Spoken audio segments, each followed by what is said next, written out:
Hey guys, welcome to a new tutorial and hopefully a series of many for XPlane 11. This is the DC-3.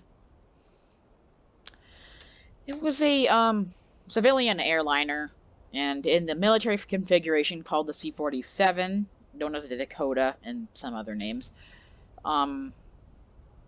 Airliner, military transport. Yeah, so it could carry, this isn't a military transport or civil transport, I guess. It wouldn't be used for carrying passengers because it's got no seats. Well, it's got bench seats, but that wouldn't be used for. Yeah, this would be the parachute door for people to parachute out of if it was in the military configuration, which it kind of is. This is just the cargo because it's got the swinging door right here. The military one would just have the door. Yeah. So yeah. That was some quick history about it. So, first of all, before we even hop inside, make sure that the parking chocks are in place so that we don't roll anywhere. So, this has got a pair, well, two, sets of 14-cylinder, I believe, radials. So, radially opposed, or not opposed, but radially set pistons, crankshaft, prop. But yeah, they're pretty powerful, even for their age. They're still pretty powerful. Oil radiator on top, I believe. That might be, or that is. I'm not sure. But either way, it's a simulation. So either placement doesn't really matter. Even in reality, it would not matter very much, the placement. But the show must go on. So now I'm inside in the pilot's chair. This is the, if you're not playing with a multiplayer mod, this would be the radio set, pretty much. Or the radio set somewhere else in the plane, probably back there, but behind the pilot, I believe. Yep. But this is for intercom. You can call the ATC with it. But yeah. If you want to look down here and stuff, the hide and unhide yoke button is up here, and there's a matching one on the co-pilot side. Okay, let's get the plane fuel ready. Okay, well, engine start ready. That's all I'm going to be doing this tutorial. You guys can probably figure out how to get it to fly, because yeah, there's other tutorials for how to fly planes, and this one I haven't seen many planes tutorials on this plane about starting the engine. I found it kind of difficult myself when I started, so oh, here we go. So first, the engines aren't rotating, which means that the alternator is not producing anything, which means that if you were running on battery power, the starters would eventually wear it out, the battery. So you want to go to external. See the, at this point it wouldn't be radium, just backlighted text. So you want the fuel selectors. So for the right engine, you want to use the right auxiliary tank. And for the left, you probably want to use the left auxiliary.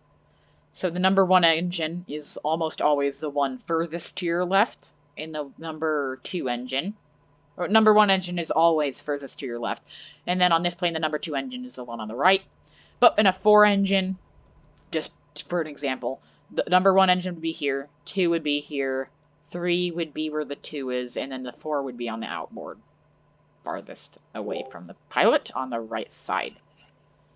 Open the call flaps for the run-up that we're going to do. Okay, so what you want to do is increase the air-fuel mixture. Make sure that, you know, it's actually getting fuel so that it can fire.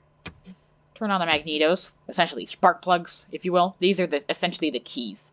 This is just the, in a car, this would be auto-regulated for you, the carburetor, pretty much. But in a plane, you want to be able to do that. This is essentially the key, the starter, if you will. But this is technically the starter motor. Anyway, let's start engine 1.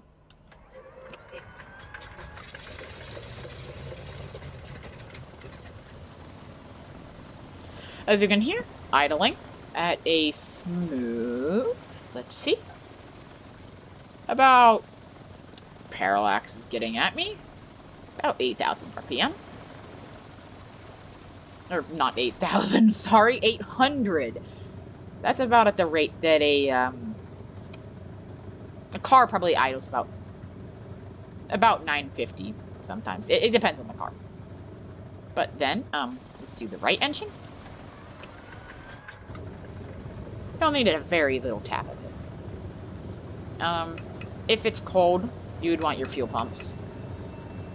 You can hear them kick in.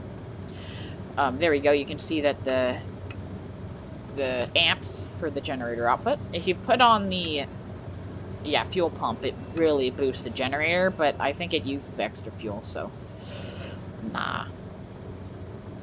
Okay, that is a glitchy treat. Moving on. Yeah, both engines are running perfectly. Are they both at the same RPM? Yep. Okay. Oil pressure's fine. Fuel pressure's fine. Okay. Carburetor temp, cylinder temp, oil temperature, that's fine. Airspeed, we're at a dead stop, so that doesn't really matter. Okay.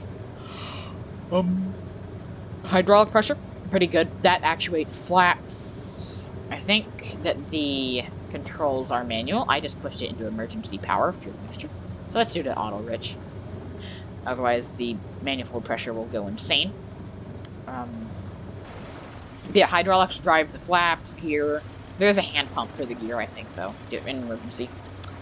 But I think all of the things are, the controls are, not hydraulically actuated, they're, mechanically actuated. But yeah, that's that.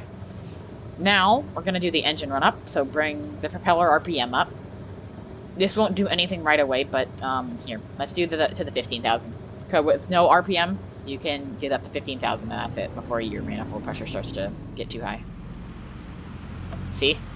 I can push it to full power, and it doesn't really go past 15.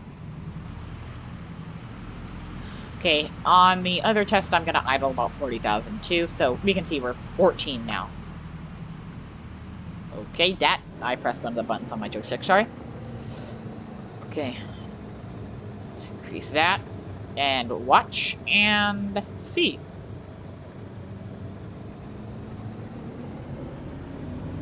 Oil pressure's rising.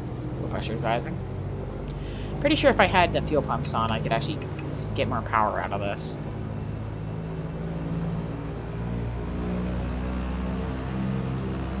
Holy cow, yeah.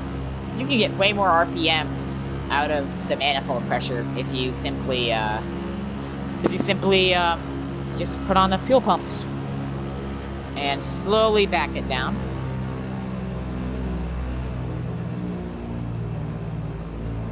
You don't want these things cooling down too fast, or the cylinders will shrink, and that's not good.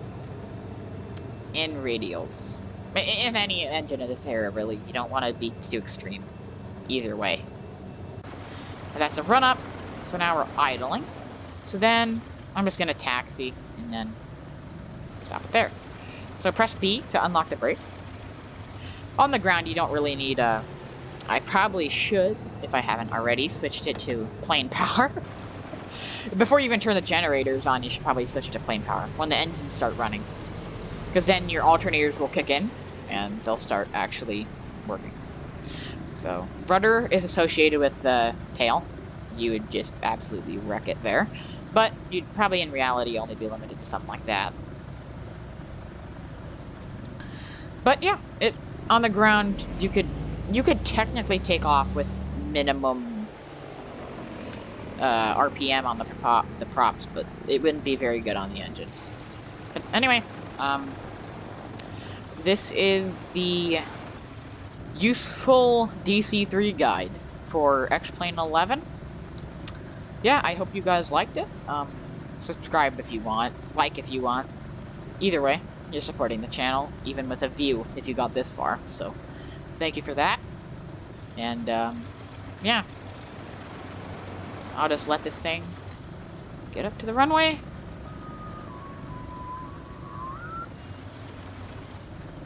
Yeah.